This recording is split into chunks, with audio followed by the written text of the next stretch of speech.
Ang talangkang nakaharap lumakad. Pabula ni Jason Alvar Cruz. Ang araw, ako nga pala si Mokong Talangka. Usap-usapan sa baryo Talangkukay ang kakaibang pag-iisip at kinikilos ni Mokong Talangka. Hindi siya palakibo at madalas na hindi nakikihalubilo sa iba pang mga talangka sa kanilang baryo. Madalas lamang siyang natatanawan sa kaniyang bintana na nagbabasa, umiinom ng kape at nagsusulat. Minsan, isang batang talangka ang nagka-interes ususuyohin kung ano ang ginagawa ni Mokong Talangka.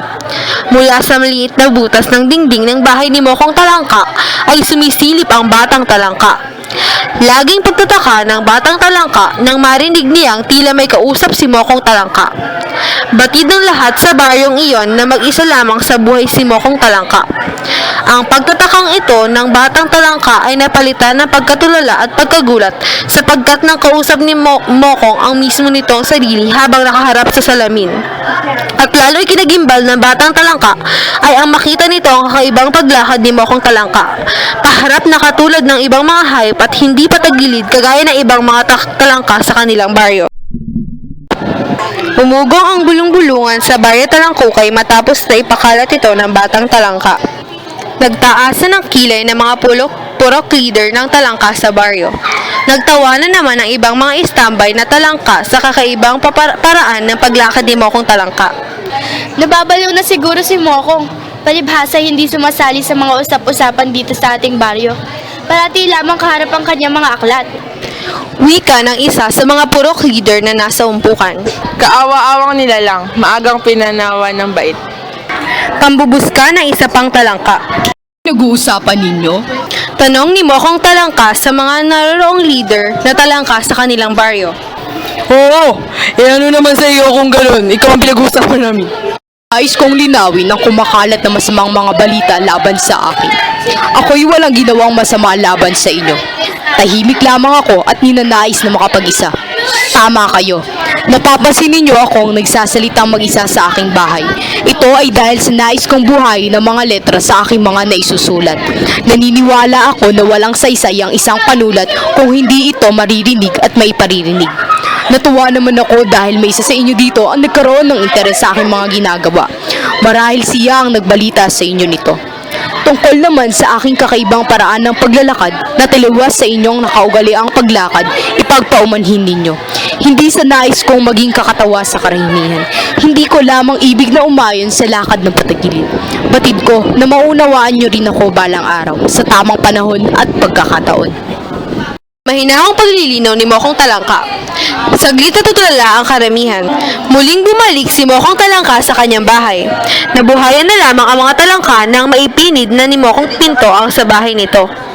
Ho! Akala mo'y kusinong marunong. Siya lamang ang magaling, siya lang ang mahusay. Galit na winika ng isang purok leader ng talangka. At may sinasabi-sabi pang mabuti at may interes sa kanyang ginagawa. Wala namang may interes sa kanyang mga ginagawa kundi ang sarili niya lamang. Inis na tinig ng isa pang purok leader na talangka. Lingid sa kaalaman ng lahat ang talangka na naririnig ni Mokong ang lahat ng masakit na salita binibitiwan ng mga kabaryo nilang talangka. Naisip bigla ni Mokong na paano naging leader ang mga ito gayong wala namang kakayahang mag-isip para sa kanilang sarili. Paano pa kaya sa kanilang mga nasasakupan? Isang araw, habang nagmamasid ang batang talangkang si Tikang sa butas ng bahay ni Mokong, nagulat si Tikang dahil mula sa kanyang likuran ay may kung sino ang kumalabit dito. Nagimbal sa kahihiyan si Tikang Talangka. Pinahupa ni Mokong ang kaba at kahihiyan ng batang talangka. Inalok niya itong pumasok sa kaniyang bahay. Namang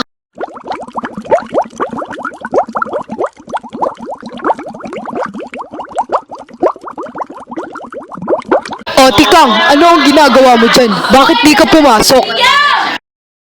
namangha si Tikang Talangka sa dami ng aklat na naipon ni Mokong Talangka. Maayos na nakasalansan ito sa bawat dingding ng bahay. Patong-patong sa maliliit na mesa ang mga magasin at pahayagan. Kapansin-pansin din ang mga nakasubong ng papel na makilinya ni Mokong Talangka. Maaari mong hawakan at basahin ang nakikita mong mga aklat. Ang maiibigan mo ay maaari mo nang iuwi sa inyong tahanan. Talaga po? Ang bait niyo pala. Akala ko po kasi ay salbahe kayo dahil wala kayong kinakausap sa ating lugar. Sabi po kasi ng mga magulang ko, huwag daw po kaming lalapit sa bahay ninyo dahil nababaliw na raw po kayo.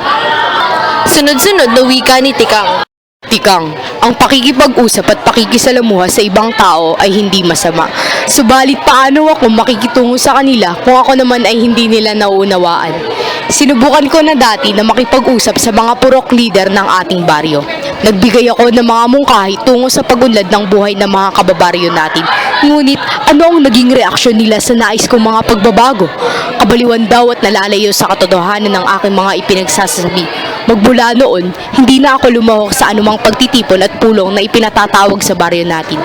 Namuhay ako mag-isa kapiling ang mga aklat at ang aking panulat. Dito sa loob ng bahay ko, ibinuhos ang naiisip kong magiging solusyon sa krisis at matagal na problema nating mga talangka sa baryo Talangkukay. Paliwanag ni Mokong Talangka. Isa lamang po. Bakit po paharap ang inyong paraan ng paglalakad?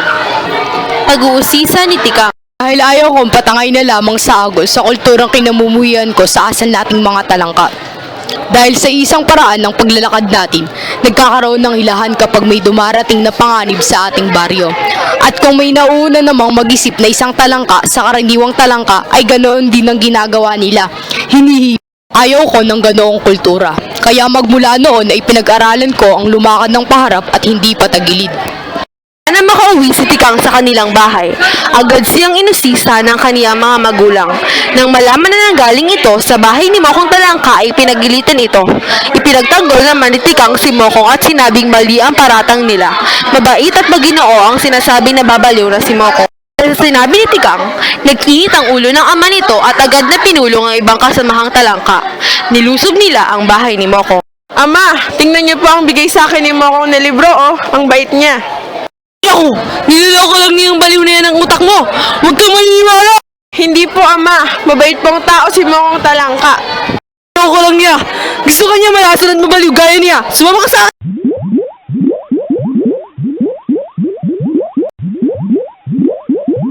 Yun ang Mokong na yan. Nilalaso ng isip ng anak ko. Tinuturuan ang magrebelde sa amin. Kailangan mo wala sa landas natin ang talangkang iyan. Ah, wag po! Tumigil ka! Tara na! Sugot! Nakaakma na ang lahat ng sandatan ng mga talangka na sa harapan ng bahay ni Mokong na biglang yumanig ang lupang kanilang tinatapakan. Mga kasama! Andiyan na ang mga taong nananalakab! Takbo! Sigaw ng isang purok leader. Nagsipanakbuhan ang mga talangka. Ang ibang maliliit na talangka ay naiwan sapagkat hinihila ng ibang mga kasamahang talangka. Naipit naman ng iba. Laking tuwa ng mga mananalakab na napakarami nilang nakuhang talangka. Wala halos natira sa lipi ng talangka sa baryo Talangkukay maliban kay Mokong Talangka na dahil sa paharap na nakaguguli ang paglalakad ay naibang direksyon mula sa nakatakbuhang kabaryo. Ikinalungkot ni Mokong ang nangyari sa ibang kasama. Mula sa kalayuan ay may narinig siyang pamilyar na tinig. Isang kababaryo niyang talangka ang umiiyak, si Tikang. Niyang tinungo ang kinaroroonan ng humihigbi. Natuwa naman si Mokong na makita niya si Tikang gayon din naman ang batang talangka. Ngayon po ay nauunawaan ko na kung bakit paharap ang paraan ng paglalakad ninyo. Salamat, Tikang. Ngayon, bubuo tayo ng bagong henerasyon ng mga talangka sa ating baryo. Isang henerasyon na may busilak na kalooban na walang halong hiinggit sa kalooban.